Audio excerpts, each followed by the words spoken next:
देखिए, तो हम लोग को मे का प्रयोग किसके लिए करते हैं? तो मे का प्रयोग टू एक्सप्रेस रिक्वेस्ट, मतलब अनुरोध अभिव्यक्त करने के लिए टू का प्रयोग किया जाता है। सॉरी, मे का प्रयोग किया जाता है। किसका? मे का प्रयोग टू एक्सप्रेस रिक्वेस्ट, अनुरोध अभिव्यक्त करने के लिए मे का प्रयोग किया जाता है। Example, may I use your pen please. क्या मैं आपका कलम प्रयोग कर सकता हूँ या ले सकता हूँ? मे आई एक्सपेक्ट योर सपोर्ट का मतलब होता है सपोर्ट में सहायता देना। अगला नंबर क्या है? May you please shut the door, यानी सॉरी मे यू, क्या आप दरवाजा बंद कर सकते हैं? अगला क्या है? मे आई यूज योर कंप्यूटर, क्या मैं आपकी कंप्यूटर को प्रयोग कर सकता हूँ ना? यानी कहने का मतलब में किसका अनुरोध किया, किसका प्रयोग किया जा रहा है? किसके लिए? अनुरोध का। अनुरोध अभिव्यक्त करने के लिए किसका प्रयोग किया जाता है? मे का। अर्थात मे का प्रयोग अनुरोध जताने के लिए, अनुरोध रिक्वेस्ट के लिए मे का प्रयोग किया जाता है ना। आप लोग जानते हैं, जैसे आप लोग बोलते हैं कि मे आई कम इन सर, तो आप लोग क्या करते हैं? तीनों करते हैं, अनुमति लेते हैं। मतलब मे का मतलब क्या होता है? मे का प्रयोग ज्यादा करके मतलब एक तो परमिशन के लिए और अनुरोध के लिए, इसी सब के लिए किसका प्रयोग किया जाता है? मे का। यहाँ पे अनुरोध के लिए किसका प्रयोग किया जाता है? मे का प्रयोग। समझ में आ गया आप लोगों को? अगला नंबर पॉइंट पे चले, दूसरा का नंबर पॉइंट पे चलते हैं। चलिए,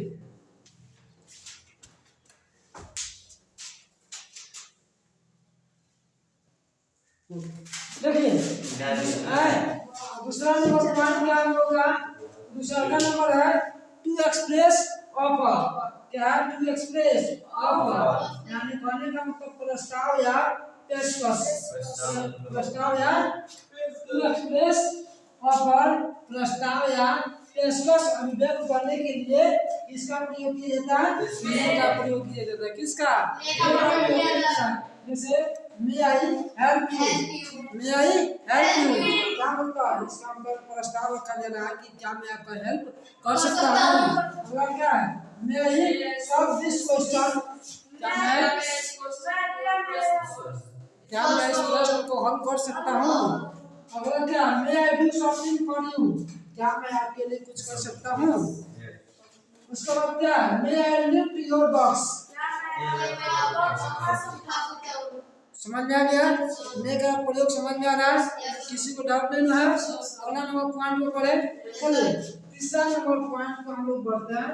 अब यहाँ से आगे हम लोग बढ़ जाते हैं, ठीक ना? तीसरा नंबर पॉइंट पे पढ़े। चलिए, तीसरा नंबर पॉइंट पे चलते हैं हम लोग। चलिए, हो गया ना? तो तीसरा पॉइंट क्या कर हम लोग का? To express imagination in the past. To express imagination in the past, यानी इसका स्ट्रक्चर क्या होता है?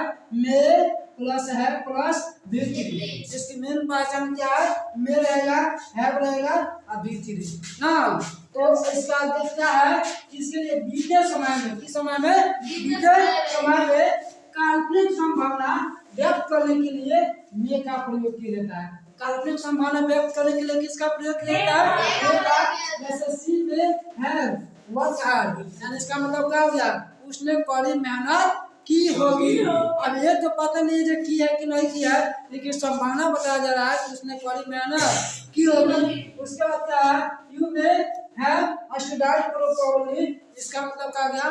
प्रोपरली। इसका मतलब हो गया कि आपने या तुम समुचित अध्ययन नहीं किए होंगे ना, नहीं किए होंगे। समझ में आ गया? यानी इसमें भी क्या है? इसमें भी ये संभावना संभावना बताया जा रहा है कि पता ना किया है कि नहीं किया, लेकिन संभावना इसमें बता रहा है ना। तो इस स्थिति में किसका प्रयोग किया जाता है? मे का प्रयोग किया जाता है। समझ में आ गया? किसका प्रयोग किया जाता है? मे का। समझ में आ गया? अब किसी को डाउट नहीं है? तो आज हम लोग का मे का प्रयोग फाइनल हो गया। अब कल हम लोग पढ़ेंगे माइट का प्रयोग, ठीक ना? आज इतना ही रहने देता हूँ, फिर हम लोग कल मिलेंगे अपने सेम टाइम पर। Thank you so much.